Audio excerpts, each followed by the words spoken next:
सावधान 15 फरवरी 2026 की महाशिवरात्रि पर अगर आपने गलती से भी अपने घर में ये 3 चीजें बनाकर खा ली तो समझ लीजिए कि आपने स्वयं अपने हाथों से अपनी बर्बादी लिख दी है। जी हाँ, शिव पुराण के अनुसार ये 3 ऐसी चीजें हैं जो उस रात भूलकर भी रसोई में नहीं होनी चाहिए, वरना महादेव की कृपा नहीं बल्कि उनका क्रोध बरसेगा।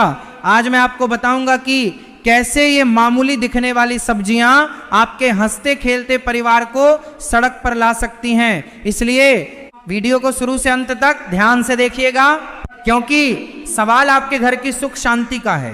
दोस्तों, 15 फरवरी 2026 की तारीख को अपने कैलेंडर में अभी के अभी लाल रंग से मार्क कर लीजिए, क्योंकि ये कोई साधारण महाशिवरात्रि नहीं है। शास्त्रों की गणना और ग्रह नक्षत्रों का ऐसा दुर्लभ संयोग करीब 700 साल बाद बन रहा है। लेकिन ठहरिए, अगर आप सोच रहे हैं कि केवल मंदिर जाकर जल चढ़ा देने से सब कुछ ठीक हो जाएगा तो आप बहुत बड़ी गलतफहमी में हैं। शिव पुराण के रुद्र संहिता में स्पष्ट लिखा है कि महाशिवरात्रि के दिन अगर आपके घर की रसोई में ये 3 सब्जियां गलती से भी बन गई या काट भी ली गई तो महादेव का तीसरा नेत्र नहीं खुलता, बल्कि आपके घर का विनाश शुरू हो जाता है। जी हाँ, आपने सही सुना, कंगाली ऐसे दरवाजे खटखटाएगी कि आप समझ भी नहीं पाएंगे कि पैसा आ कहां से रहा है और जा कहां रहा है।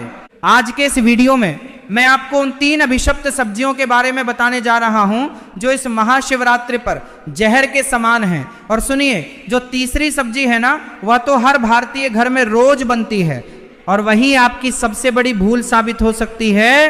तो क्या आप तैयार हैं उस सत्य को जानने के लिए जो आपको और आपके परिवार को आने वाले भारी संकट से बचा सकता है? इस वीडियो को एक पल के लिए भी छोड़ने की गलती मत करना, क्योंकि यहां बात सिर्फ व्रत की नहीं है, बात आपके घर की सुख शांति और समृद्धि की है। चलिए सबसे पहले यह समझते हैं कि 15 फरवरी 2026 इतना खास क्यों है। ज्योतिष शास्त्र के अनुसार इस बार महाशिवरात्रि पर मकर राशि में एक ऐसा त्रिग्रही योग बन रहा है जो सीधा भगवान शिव के रौद्र रूप से जुड़ा है।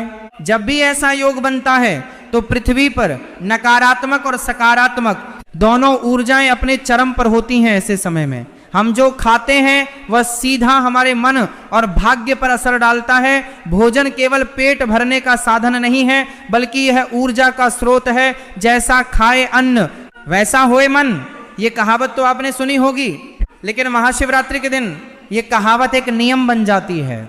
अब आप सोच रहे होंगे कि सब्जियां तो प्रकृति की देन है, फिर वो अशुभ कैसे हो सकती हैं? तो आपको बता दूं कि आयुर्वेद और गरुड़ पुराण के अनुसार कुछ सब्जियां ऐसी होती हैं जो तामसिक गुणों से भरी होती हैं। शिव जी वैरागी हैं, उन्हें सात्विकता पसंद है। इस दिन वातावरण में शिव तत्व की प्रधानता होती है। अगर आप उस दिन तामसिक भोजन पकाते हैं तो आप सीधे तौर पर उस दिव्य ऊर्जा के प्रवाह को अपने घर में आने से रोक देते हैं। ये वैसा ही है जैसे आप आग में घी डालने की जगह पानी डाल दें। तो चलिए बात करते हैं पहली सब्जी की, जिसे देखकर शायद आपको यकीन ना हो, लेकिन शास्त्रों में इसे महाशिवरात्रि के दिन घर में लाना भी वर्जित माना गया है। वो सब्जी है बैंगन। जी हाँ, चौंकिए मत, बैंगन को लेकर हमारे धर्म ग्रंथों में बहुत ही कड़ा नियम है। कार्तिक मास और विशेष तिथियों पर बैंगन खाना मना है, लेकिन महाशिवरात्रि पर तो इसे छूना भी पाप माना गया है। क्या आप जानते हैं क्यों? इसके पीछे एक वैज्ञानिक और आध्यात्मिक दोनों कारण हैं। आध्यात्मिक कारण यह है कि बैंगन को अशुद्ध माना जाता है पुरानी मान्यताओं के अनुसार। इसमें बीज बहुत अधिक होते हैं और यह मन में चंचलता और वासना को बढ़ावा देता है। शिवरात्रि की रात संयम और साधना की रात है। हमें अपने मन को स्थिर करना होता है ताकि हम शिव तत्व से जुड़ सकें। अगर आप इस दिन बैंगन की सब्जी बनाते हैं या उसका भरता बनाते हैं तो आपके घर के सदस्यों के मन में क्रोध और आवेश बढ़ेगा। छोटी छोटी बातों पर लड़ाई झगड़े होंगे और जहां क्लेश होता है वहां से लक्ष्मी रूठ कर चली जाती है। वैज्ञानिक दृष्टिकोण से देखें तो इस मौसम में बैंगन में कीड़े होने की संभावना सबसे अधिक होती है और शिवरात्रि पर हम जो भी खाते हैं वह शुद्ध और पवित्र होना चाहिए। अगर अनजाने में भी आपने अशुद्ध भोजन कर लिया तो आपका पूरा व्रत और पूजा खंडित हो सकती है। इसलिए गांठ बांध लीजिए कि 15 फरवरी को बाजार से सब्जी लाते समय बैंगन की तरफ देखना भी नहीं है। अब आगे बढ़ते हैं। और बात करते हैं दूसरी सब्जी की, जो बैंगन से भी ज्यादा खतरनाक मानी जाती है। ये सब्जी सीधे तौर पर शनि और राहु से जुड़ी है और शिव जी की पूजा में इनका प्रभाव नकारात्मक हो सकता है। ये सब्जी है मूली। शायद आपको ये जानकर हैरानी हो रही होगी, आप कहेंगे कि मूली तो सलाद है, सेहत के लिए अच्छी है, लेकिन रुकिए, हम यहाँ सेहत की नहीं, हम यहाँ ऊर्जा और तरंगों की बात कर रहे हैं। मूली को एक तीखी गंध वाली सब्जी माना जाता है। शास्त्रों में कहा गया है कि जिस भोजन में तीव्र गंध हो वह राक्षसी भोजन की श्रेणी में आता है। महाशिवरात्रि की रात को कालरात्रि भी कहा जाता है। इस रात को नकारात्मक शक्तियां भी सक्रिय होती हैं। जब आप घर में मूली काटते हैं या पकाते हैं तो उसकी गंध से घर का वातावरण भारी हो जाता है। ये गंध सकारात्मक ऊर्जा को काट देती है। शिव पुराण के अनुसार महादेव को वह चीजें अर्पित की जाती हैं जो शीतलता प्रदान करें, जैसे दूध, दही, चंदन। मूली की तासीर और गंध दोनों ही उग्र हैं। अगर आपने इस दिन मूली के पराठे या सब्जी बनाई तो समझ लीजिए कि आप अपने घर में बीमारी को न्योता दे रहे हैं। ऐसा माना जाता है कि इस दिन मूली खाने से व्यक्ति की बुद्धि भ्रष्ट हो सकती है और वह ऐसे गलत निर्णय ले सकता है जिसका पछतावा उसे साल भर करना पड़ेगा। क्या आप चाहेंगे कि आपकी एक छोटी सी गलती आपके पूरे साल की मेहनत पर पानी फेर दे? नहीं ना। इससे पहले कि मैं आपको तीसरी और सबसे महत्वपूर्ण सब्जी के बारे में बताऊं जो आपके घर में कंगाली ला सकती है, मैं आपको एक बहुत ही जरूरी बात बताना चाहता हूं। बहुत से लोग ये सोचते हैं कि हम तो व्रत नहीं रख रहे हैं, हम तो खा सकते हैं। ये सबसे बड़ी गलतफहमी है। महाशिवरात्रि का प्रभाव पूरी सृष्टि पर होता है, चाहे आप व्रत रखें या ना रखें।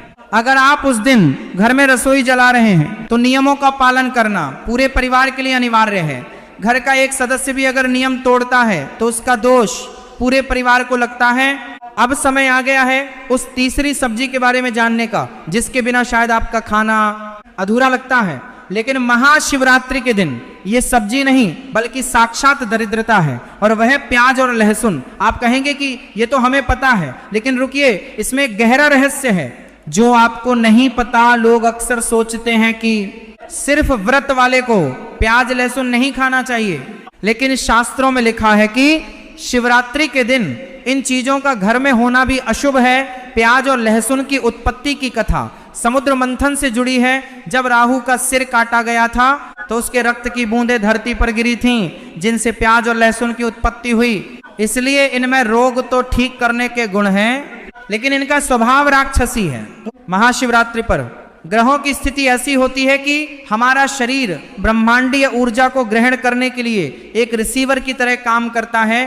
प्याज और लहसुन तामसिक भोजन है जो हमारे शरीर में आलस्य, अज्ञान और क्रोध पैदा करते हैं। अगर आप इस दिन छोले पनीर या कोई भी ऐसी सब्जी बनाते हैं जिसमें प्याज लहसुन का तड़का लगा हो तो आप शिव की कृपा से वंचित रह जाएंगे। लेकिन खतरा सिर्फ यहीं खत्म नहीं होता। एक और चीज है जिसे अक्सर लोग सब्जी समझकर पका लेते हैं और वो है मसूर की दाल।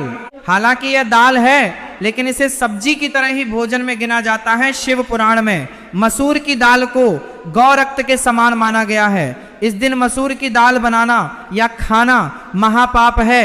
तो अब सवाल ये उठता है कि आखिर हम खाएं क्या? अगर ये सब्जियां नहीं बनानी तो क्या बनाना शुभ होगा? इसका जवाब भी हमारे पुराणों में छिपा है। 15 फरवरी 2026 की महाशिवरात्रि पर आप लौकी की सब्जी बना सकते हैं। लौकी को सबसे शुद्ध और सात्विक माना जाता है। इसे खाने से मन शांत रहता है और शरीर हल्का रहता है, जिससे पूजा पाठ में मन लगता है। इसके अलावा आप कच्चा केला, कद्दू या तोरई की सब्जी भी बना सकते हैं। ये सभी सब्जियां सात्विक श्रेणी में आती हैं और शिव जी को प्रिय हैं। दोस्तों, एक बात और ध्यान से सुनिए। अक्सर हम इन नियमों को अंधविश्वास मानकर इग्नोर कर देते हैं। हम सोचते हैं कि अरे भगवान तो भाव के भूखे हैं, उन्हें खाने पीने से क्या फर्क पड़ता है। ये सच है कि भगवान भाव के भूखे हैं, लेकिन यह भी सच है कि जैसा अन्न वैसा मन। अगर आपका अन्न ही शुद्ध नहीं होगा तो आपका मन शुद्ध कैसे होगा?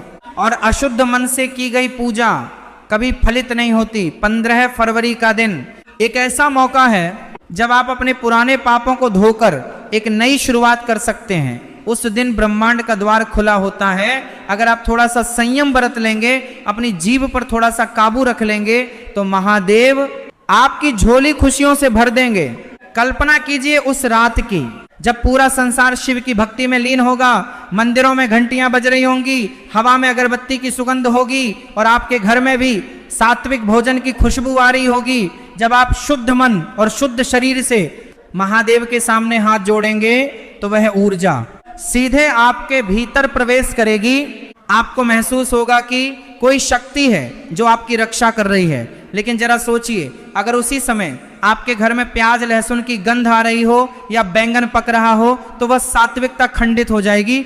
नकारात्मक शक्तियां जो उस रात सक्रिय होती हैं वे आपके घर की ओर आकर्षित होंगी और फिर शुरू होगा परेशानियों का दौर, बीमारी, पैसा अटकना, बच्चों का पढ़ाई में मन ना लगना, पति पत्नी में क्लेश।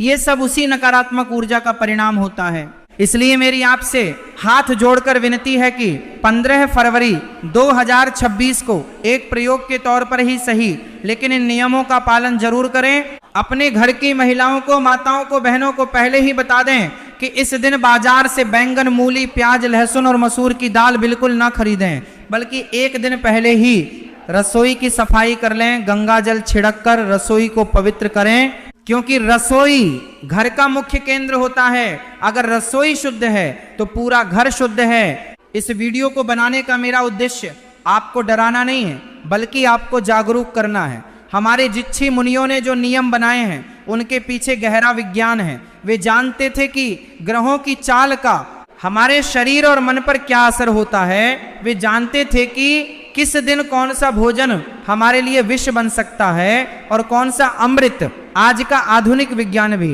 अब इन बातों को मानने लगा है कि भोजन का हमारे अवचेतन मन पर गहरा प्रभाव पड़ता है।